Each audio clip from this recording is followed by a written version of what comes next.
Avis vascular center మన దేశంలోనే the best varicose vein hospital.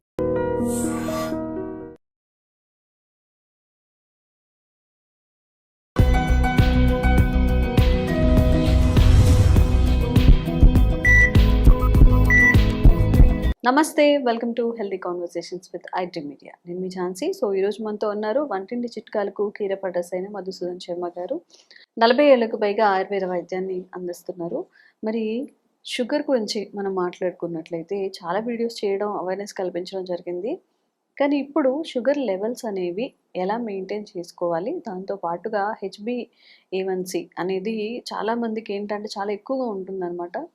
So ఈ విషయం గురించి మాట్లాడదాము. నమస్తే సార్. నమస్తే. చాలామంది రెగ్యులర్ మంత్లీ చెకప్స్, మంత్లీ టెస్టులు చేసేటప్పుడు ఏం చేస్తారంటే ఆ ముందు రోజు ఫుడ్ తగ్గించుకోవడం, రేపు టెస్ట్కి వెళ్తున్నాం అన్నప్పుడు ఈరోజు కొంచెం ఫుడ్ తగ్గించి తినడం, అట్లా చేయించుకొని కాస్త షుగర్ లెవెల్స్ అనేవి తక్కువ చూపిస్తూ ఉంటాయి. బట్ 3 months HbA1cలో మాత్రం చాలా ఎక్కువ షుగర్ లెవెల్స్ ఉంటూ ఉంటాయి కదా. మరి దీన్ని ఎట్లా వాళ్ళు సెట్ చేసుకోవచ్చు, దీని గురించి మాట్లాడదాం. ఓకే అమ్మా. సో షుగర్ విషయంలో భారతదేశం అగ్రస్థానంలో ఉందంటే బాధాకరమైనటువంటి విషయం అమ్మా.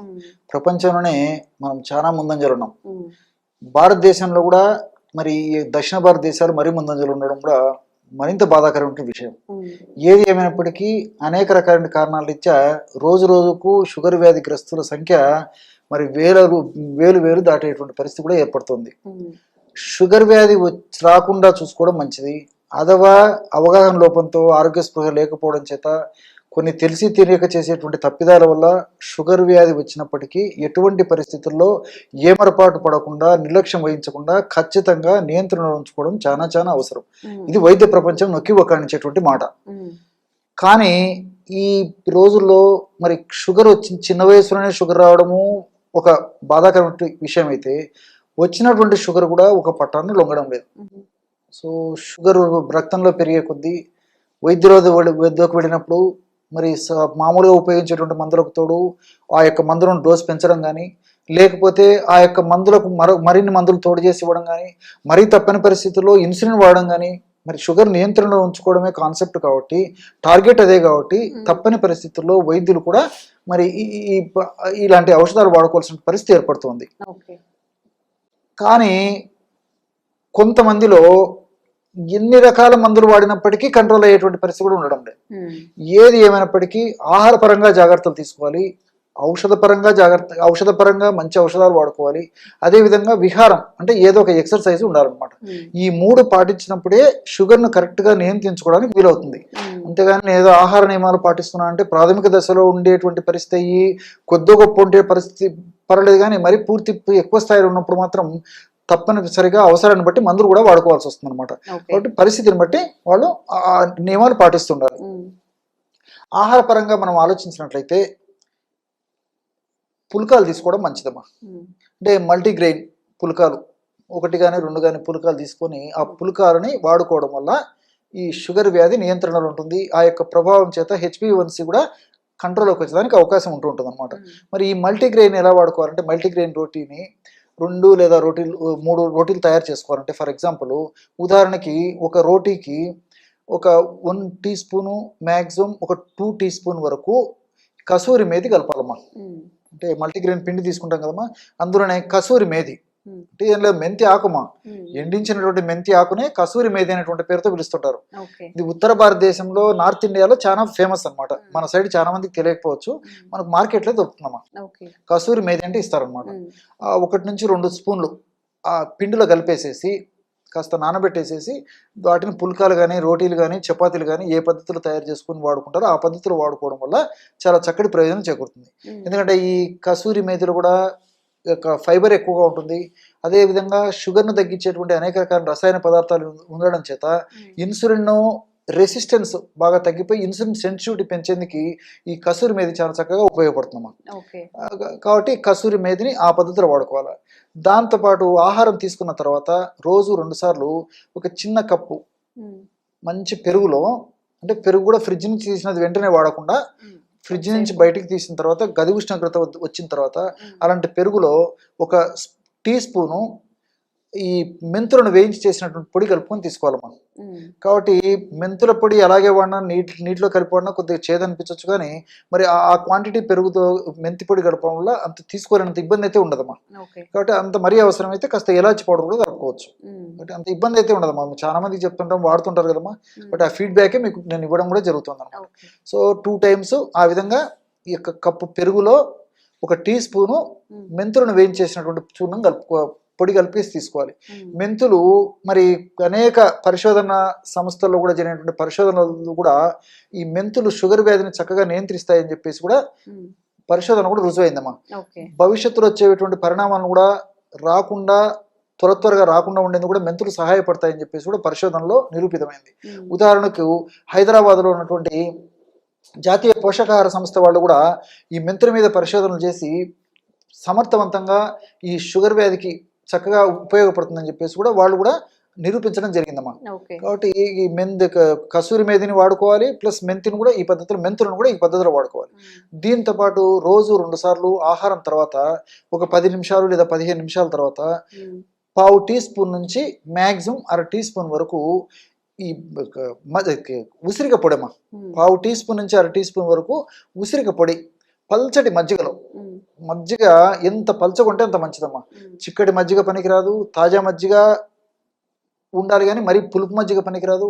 ఫ్రిడ్జ్ నుంచి తీసినటువంటి మజ్జిగ కూడా వెంటనే వాడకూడదమ్మా. ఉమ్, అత్యంత పల్చగా ఉన్నటువంటి మజ్జిగలో 1/2 టీ స్పూన్ మ్యాక్సిమం పావు టీ స్పూన్ నుంచి 1/2 టీ స్పూన్ వరకు ఈ యొక్క ఉసిరిక పొడి ఉమ్, కలిపేసి తీసుకుంటున్నారనమాట. ఓకే. ఈ విధంగా రెగ్యులర్గా ఈ 3 పదార్థాలను నేను చెప్పినటువంటి పద్ధతిలో వాడుకోవడం వల్ల వాళ్ళు వాడేటువంటి మందుల యొక్క సైడ్ ఎఫెక్ట్స్ మ్యాక్సిమం లేకుండా చేసేదానికి ఈ యొక్క ఔషధాలు ఉపయోగపడతాయి. ఉమ్, ఎందుకంటే ఉసిరిలో సి విటమిన్ ఉంది, అదేవిధంగా బెస్ట్ యాంటీ ఆక్సిడెంట్గా పనిచేస్తుంది.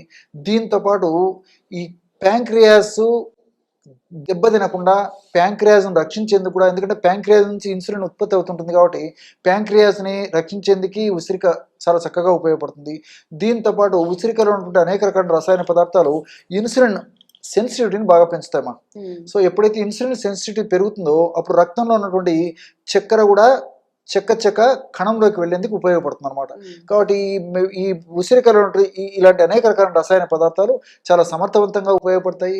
అంతేకాకుండా నేను ఇంతకుముందు చెప్పినట్లు చిన్న వయసులోనే షుగర్ రావడం మొదలైంది కాబట్టి చిన్న వయసులోనే అవయవాల శైథిల్యం పొందడం కూడా మొదలవుతుంటుంది అనమాట. అంటే కణం కూడా ఈ షుగర్ వల్ల డ్యామేజ్ అయ్యేటువంటి పరిస్థితి ఏర్పడుతుంది. ఉమ్, అందుకే ఈ యొక్క విషయం నేను చెప్పేసరికి నాకు మరొక విషయం కూడా గుర్తొస్తుందమ్మా.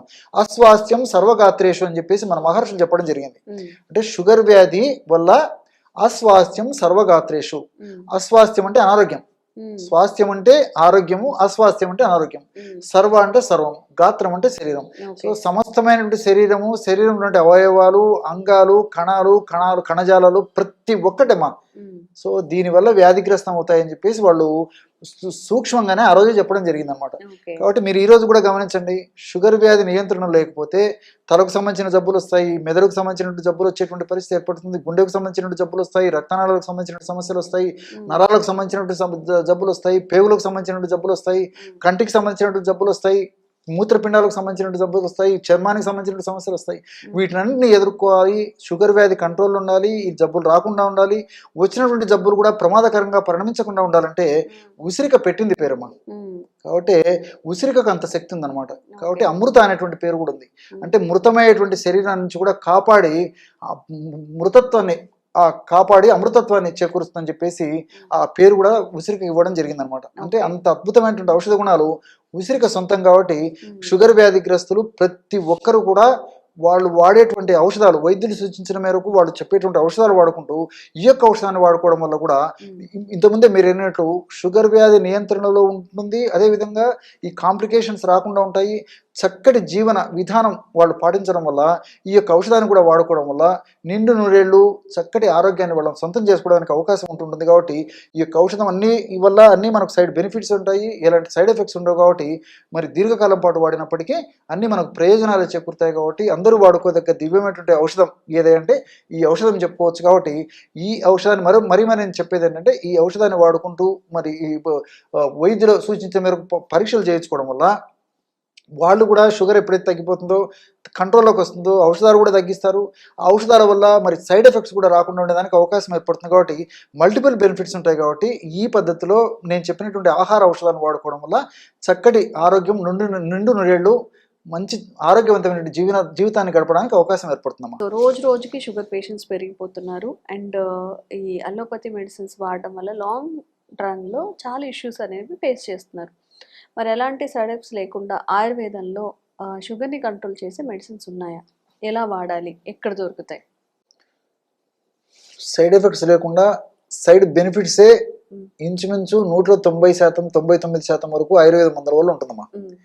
కాబట్టి వైద్యులు సూచించిన మేరకు ఆ ఔషధాలు వాడుకుంటూ ఇప్పుడు నేను చెప్పబోయేటువంటి ఔషధం వాడుకోవడం వల్ల ఆ యొక్క ఔషధాల యొక్క డోసు బాగా తగ్గించడానికి అవకాశం ఏర్పడుతుంది. ఆ ఔషధాల వల్ల వచ్చేటువంటి సైడ్ ఎఫెక్ట్స్ కూడా మ్యాక్సిమం తగ్గించడానికి ఈ యొక్క ఔషధాలు ఉపయోగపడతాయి, అంటే ఆయుర్వేదం ఔషధాలు. కాబట్టి మల్టిపుల్ బెనిఫిట్స్ దీనివల్ల ఉంటాయమ్మా. కాబట్టి షుగర్ వ్యాధి వచ్చిందంటే ఒక పట్టాన కంట్రోల్ కాదు, ఖచ్చితంగా నియంత్రణలో ఉంచుకోవాలని చెప్పేసి వైద్య ప్రపంచం కూడా చెప్తుంది. తెలుసో తెలియక చేసేటువంటి పొరపాట్ల వల్లనో, అవగాహన లోపంతోనో, ఆరోగ్య స్పృహ లేకపోవడం చేతనో, మరి తాత్కాలికంగా వాళ్ళకి ఎలాంటి లక్షణాలు లేకపోవడం చేత నాకేముంది మాత్రలు వేసుకుంటున్నా కదా, అన్ని తింటున్నాను, అన్ని తిరుగుతున్నాను, అన్ని చేస్తున్నాను అని చెప్పేసి ఆ యొక్క సంకల్పంతోనో ఉన్నప్పుడు తర్వాత కూడా ఇతర అనేక రకాలైన సమస్యలు కూడా కలిగేటువంటి అవకాశం ఉంటుంది అనమాట.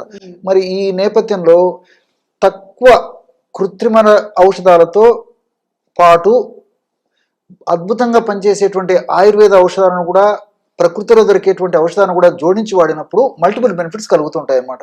మరి అలాంటి ఔషధాల్లో అనేక రకాలైన ఔషధాలు ఉన్నప్పటికీ అందరూ తయారు చేసుకుని వాడుకోదగ్గ క్షేమదాయకమైనటువంటి ఔషధాన్ని ఇప్పుడు మీకు చెప్తానమ్మా. 4 పదార్థాలతో షుగర్ వ్యాధికి చక్కటి ఔషధాన్ని తయారు చేసుకొని షుగర్ వ్యాధి నియంత్రణలో ఉంచుకోవడమే కాకుండా షుగర్ వ్యాధి వల్ల భవిష్యత్తులో ఉపద్రవాలు రాకుండా కూడా ఇప్పుడు నేను చెప్పబోయేటువంటి ఔషధం వాడుకోవడం వల్ల ప్రయోజనం చేకూరుతుంది. మొట్టమొదటిది పొడపత్రి చూర్ణం. పొడపత్రి ఇది పుట్టభద్ర, పుట్ల పొదర, ఇలా కొన్ని ప్రాంతాల్లో కొన్ని పేర్లతో పిలుస్తుంటారమ్మా. అవన్నీ సామాన్య వాళ్ళకు అదంతా అండర్స్టాండ్ కాకపోవచ్చు. కాబట్టి పొడపత్రి అనేది ఎక్కువ మందికి తెలుసు అనమాట, వ్యవహారిక నామం. దీన్ని సంస్కృతంలో మధునాశిని అంటారు. మధును అంటే తీపుదనం, నాశిని అంటే నశింపజేయడం. ఆ పొడపత్రి అనేటువంటి దాన్ని ఆకుని కానీ పొడిని కానీ మనం నమలడం కానీ లేకపోతే పొడి చప్పరించిన తర్వాత కొద్దిసేపటి వరకు మనం తీపి పదార్థం, పంచదార ఇలాంటి నోట్లో వేసుకున్నప్పటికీ కూడా మనకు ఏదో రాళ్ళన్న పిండి నవ్వినట్టు ఉంటుంది తప్ప మట్టి నవ్వినట్టు ఉంటుంది, రుచి తెలియదమ్మా. అంత అద్భుతమైన శక్తి ఈ యొక్క మధునాశిని అనే ఒక ఔషధం యొక్క శక్తి. అందుకే దాన్ని మధునాశిని అనేటువంటి పేరు పెట్టడం జరిగింది అనమాట. ఈ మధునాశిని అనేటువంటిది లేదా పొడపత్రి అనేటువంటి యొక్క మొక్క యొక్క ఆకులు మనకు మార్కెట్లో దొరుకుతాయి, ఎండించినటువంటివి. సో ఆకులు తెచ్చుకొని పౌడర్ చేసుకోవచ్చు, లేకపోతే పొడి కూడా ప్రామాణిక కంపెనీ వాడు తయారు చేసేటువంటి చూర్ణాన్ని విచారించి తెచ్చుకొని వాడుకున్నా సరిపోతుంది. 50 గ్రాములు పొడపత్రి చూర్ణం. రెండవ పదార్థంగా నేరేడు విత్తనాల చూర్ణం. నేరేడు పళ్ళు సర్వసాధారణంగా సీజన్లోనే కనిపిస్తాయి, తర్వాత కనిపించవు. కానీ నేరేడు విత్తనాలు ఎండించినటువంటివి మనకు మార్కెట్లో దొరుకుతాయి సంవత్సరం అంతా. నేరేడు విత్తనాల యొక్క చూర్ణం కూడా దొరుకుతుంది. కాబట్టి ఫ్రెష్ గా తయారు చేసినటువంటి నేరేడు విత్తనాల చూర్ణం తెచ్చుకొని వాడుకున్నా సరిపోతుంది. ఒక 50 గ్రాములు నేరేడు విత్తనాల చూర్ణం. అట్లే మూడవ పదార్థంగా ఉసిరిక. ఉసిరిక పొడి మంచిది కూడా మనకు మార్కెట్ లో దొరుకుతుందమ్మా. ఉసిరిక పొడి ఒక 50 గ్రాములు తీసుకోవాలి. ఆమ్లా పౌడర్ అనేటువంటి పేరుతో దాన్ని పిలుస్తారు. 4వ పదార్థంగా పసుపు. సో పసుపు కొమ్ములు దంచి తయారు చేసినటువంటి పొడి దొరికేట్లయితే అలాగే తెచ్చుకోవడం మంచిది. లేకపోతే మనకై మనం కూడా తయారు చేసుకుని ఆ పసుపును సద్వినియోగం చేసుకోవచ్చు. పసుపు పొడి ఒక 50 గ్రాములు. ఈ 4 పదార్థాలు కలపడం వల్ల 200 గ్రాముల ఔషధం తయారవుతుంది. కేవలం ఈ 4 పదార్థాలే, పొడపత్రి చూర్ణము, నేరేడు విత్తనాల చూర్ణము, పసుపు చూర్ణం, ఉసిరిక చూర్ణం అన్ని ఒక్కొక్కటి 50 గ్రాములకు చొప్పున కలపడం వల్ల 200 గ్రాముల ఔషధం తయారైంది కదమ్మా. దీన్ని ఉదయం పూట ఆహారానికి ఒక 10 నిమిషాల ముందు, రాత్రిపూట ఆహారానికి ఒక 10 నిమిషాల ముందు ఒక 50 ml నీళ్ళల్లో 1/2 టీ స్పూన్ కలిపేసి తీసుకుంటున్నారు. ఇంతేమ్మా. ఈ విధంగా రెగ్యులర్గా తీసుకోవడం వల్ల షుగర్ వ్యాధి సమర్థవంతంగా నియంత్రణలో ఉంటుంది. షుగర్ వ్యాధి వల్ల ఉపద్రవాలు రాకుండా ఉంటాయి. అంతేకాకుండా షుగర్ వ్యాధిలో వ్యాధిగ్రస్తుల్లో మీరు చాలా మందిని గమనించుంటారమ్మా. షుగర్ ఒకవేళ కంట్రోల్లో ఉన్నప్పటికీ వాళ్ళకు మూత్రం ఎక్కువగా వస్తుంటుంది, బహుమూత్రం, పాలియూరియా అని చెప్పేసి చెప్తుంటారు అనమాట. అలాంటి బహుమూత్రం సమస్య తగ్గేందుకు నేరేడు ఉపయోగపడుతుంది. షుగర్ వ్యాధిగ్రస్తుల్లో మూత్రాశయానికి సంబంధించినటువంటి మూత్ర వ్యవస్థకు సంబంధించిన జబ్బులు కూడా ఎక్కువగా వస్తుంటాయి. కాబట్టి ఆ జబ్బులు రాకుండా ఉండేందుకు, వచ్చినటువంటి జబ్బులు త్వరగా తగ్గేందుకు ఈ నేరేడు చాలా అద్భుతంగా పనిచేస్తుంది. అదేవిధంగా పొడపత్రి ముఖ్యంగా ఈ లివర్ లాంటి అవయవానికి ఏదైనా జబ్బు వచ్చినప్పుడు కూడా బాగా చక్కగా సమర్థవంతంగా ఆ యొక్క జబ్బును తగ్గించేందుకు చాలా చక్కగా ఉపయోగపడుతుంది. అంతేకాకుండా ఇన్సులిన్ రెసిస్టెన్స్, సెన్సిటివిటీ ఇలాంటి పరిస్థితుల్లో ఇన్సులిన్ సెన్సిటివిటీని పెంచేందుకు ఇది చక్కగా ఉపయోగపడుతుంది. దీంతో పాటు పరోక్షంగా వెయిట్ తగ్గేందుకు కూడా ఈ యొక్క మధునాశిని లేదా పొడపత్రి ఉపయోగపడుతుందమ్మా. కాబట్టి ఈ వెయిట్ ఉన్నటువంటి వాళ్ళలో షుగర్ ఒక పట్టణం లొంగకుండా ఉండేటువంటి పరిస్థితి ఏర్పడుతుంది. కాబట్టి ఈ యొక్క కొవ్వు కణాలలో అధికంగా సంచితమైనటువంటి కొవ్వును కరిగించేందుకు కూడా ఈ మధునాశిని లేదా పొడపత్రి ఉపయోగపడుతుంది అనమాట. దీంతో పాటు ఉసిరికలో సి విటమిన్ ఎక్కువ ఉంది. అంతేకాకుండా ఉసిరికల్లో ఉన్నటువంటి వివిధ రకాలైనటువంటి ఈ ఎలాజిక్ యాసిడ్ ఇలాంటి అనేక రకాల రసాయన పదార్థాలు వ్యాధి నిరోధక శక్తిని పెంచడమే కాకుండా ఇన్సులిన్ ఉత్పత్తిని బాగా సమర్థవంతంగా ఉత్పత్తి అయ్యేట్లు చేస్తాయి. దీంతో పాటు చిన్న చితక జబ్బులు రాకుండా ఉండేందుకు ఈ యొక్క ఉసిరి ఉపయోగపడుతుంది. ముఖ్యంగా మెదడుకు సంబంధించిన జబ్బులు రాకుండా, రక్తనాళాలకు సంబంధించిన సమస్యలు రాకుండా, గుండెకు సంబంధించిన జబ్బులు రాకుండా, చర్మానికి సంబంధించిన జబ్బులు రాకుండా, ఇలాంటి అనేక రకాలైనటువంటి అవయవాలకు సంబంధించిన జబ్బులు రాకుండా ఉండేది కూడా ఉసిరికి చాలా సమర్థవంతంగా పనిచేస్తుందమ్మా. పసుపు గురించి మీకు ప్రత్యేకంగా చెప్పనక్కర్లేదు. పసుపులో ఉన్నటువంటి కుర్కుమిన్ అనేటువంటి రసాయన పదార్థము ఈ షుగర్ వ్యాధిని నియంత్రించేందుకు చాలా చక్కగా ఉపయోగపడుతుంది. సర్వసాధారణంగా షుగర్ వ్యాధి వచ్చినటువంటి వాళ్ళలో, షుగర్ సరిగా నియంత్రణలో లేకపోయినటువంటి వాళ్ళలో ముఖ్యంగా చర్మ వ్యాధులు విపరీతంగా వస్తుంటాయమ్మా. గజ్జి, తామర, దురద, ఫంగస్ ఇన్ఫెక్షన్స్ ముఖ్యంగా ఈ భాగంలో, తర్వాత ఈ గజ్జల భాగంలో, తర్వాత ఈ పిరుదుల భాగంలో, పొట్ట భాగంలో, అదేవిధంగా శరీరం మడతలు ఉన్నటువంటి భాగంలో ముఖ్యంగా వస్తుంటాయి. ఒక పట్టాన్ని లొంగకుండా ఇబ్బంది పెట్టేటువంటి పరిస్థితి కూడా ఈ షుగర్ వ్యాధిగ్రస్తుల్లో మరీ విపరీతంగా ఉంటుంది అన్నమాట. ఒక పట్టాన్ని లొంగవు. సో ఇలాంటి పరిస్థితుల్లో మరి రక్తాన్ని శుద్ధి చేసేందుకు, రక్తదోషాలను తొలగించేందుకు, గజ్జి, దురద ఇలాంటి లక్షణాలు తగ్గించేందుకు ఈ పసుపులో నుండి కుర్కుమిన్ చాలా చక్కగా ఉపయోగపడుతుంది. అంతేకాకుండా ఈ షుగర్ వ్యాధిగ్రస్తుల్లో సరిగ్గా నియంత్రణ లేకపోవడం చేత మెదడుకు సంబంధించిన సమస్యలు, జ్ఞాపక శక్తి తగ్గడము, ఏకాగ్రత లోపించడము, కాన్సన్ట్రేషన్ సరిగ్గా లేకపోవడము, ఒకసారి ఉన్నటువంటి మనస్సు ఒకసారి లేకపోవడము, అదేవిధంగా పక్షవాతం రావడము, పార్కిన్సన్ వణుకుడు వ్యాధి ఇలాంటి అనేక జబ్బులు రాకుండా ఉండేందుకు కూడా ఈ పసుపులో ఉన్నట్టు కుర్కుమిన్ చాలా అద్భుతంగా పనిచేస్తుంది అనమాట. కాబట్టి మల్టిపుల్ బెనిఫిట్స్ ఉంటాయి. మరి అట్లే ఈ పసుపు వ్యాధి నిరోధక శక్తిని పెంచేందుకు కూడా ఉపయోగపడుతుందమ్మా. షుగర్ వ్యాధిగ్రస్తులు వ్యాధి నిరోధక శక్తి క్రమక్రమంగా తగ్గిపోయేటువంటి పరిస్థితి ఏర్పడుతుంది. కాబట్టి అలా వ్యాధి నిరోధక శక్తి తగ్గకుండా ఉండేందుకు కూడా ఈ పసుపులో ఉన్నటువంటి కుర్కుమిన్ లాంటి అనేక రకాల రసాయన పదార్థాలు ప్రత్యక్షంగా పరోక్షంగా ఉపయోగపడతాయి. కాబట్టి టోటల్గా నేను చెప్పొచ్చేది ఏంటంటే, సో ఈ యొక్క ఔషధం వాడుకోవడం వల్ల మల్టిపుల్ బెనిఫిట్స్ ఉంటాయి. కాబట్టి దీర్ఘకాలం పాటు వాడినప్పటికీ అన్ని సైడ్ బెనిఫిట్స్ ఉంటాయి. కాబట్టి వైద్యులు సూచించిన మేరకు ఆ యొక్క ఔషధాలు వాడుకుంటూ దీన్ని కూడా వాడుకోవడం వల్ల చక్కటి నిండు నూరేళ్లు ఆరోగ్యవంతమైనటువంటి జీవితాన్ని గడపడానికి అవకాశం ఉంటుందమ్మా. ఓకే. మరి ఎవరైనా కానీ షుగర్ని కంట్రోల్ చేసుకోలేకపోతున్నాం అన్నప్పుడు సార్ చెప్పిన ఈ 4 రకాల మోతాదుల్ని కనుక కలిపి యూజ్ చేసుకున్నట్లయితే మీ షుగర్ లెవెల్స్ కంట్రోల్లో ఉంటాయి. అలాగే న్యాచురల్ వేస్లో ఒక మెడిసిన్ కూడా మీకు దొరుకుతుంది. Thank you so much. Okay. And for more videos, Please subscribe to iDream. Please subscribe to iDream. Please subscribe iDream. And please subscribe to iDream. For more videos, subscribe to iDream. please like, share and subscribe to the channel. Congratulations, iDream. Subscribe to iDream. Subscribe to iDream. So subscribe to iDream Media. iDream team అందరికి huge congratulations. Please subscribe iDream Media. Please subscribe to iDream. Subscribe iDream. Please subscribe to iDream. iDream అంటే నా కళల ఛానల్ను subscribe చేసుకున్న నోరు తిరుగుతలేదు. మీరైతే గంట గుర్తు కొట్టండి. For more such videos, please subscribe to iDream. Subscribe to iDream. Please subscribe to iDream. Please subscribe iDream Media. Please do subscribe to iDream. Please subscribe to iDream Media. For best entertainment and information, please subscribe iDream. And don't forget to subscribe to iDream.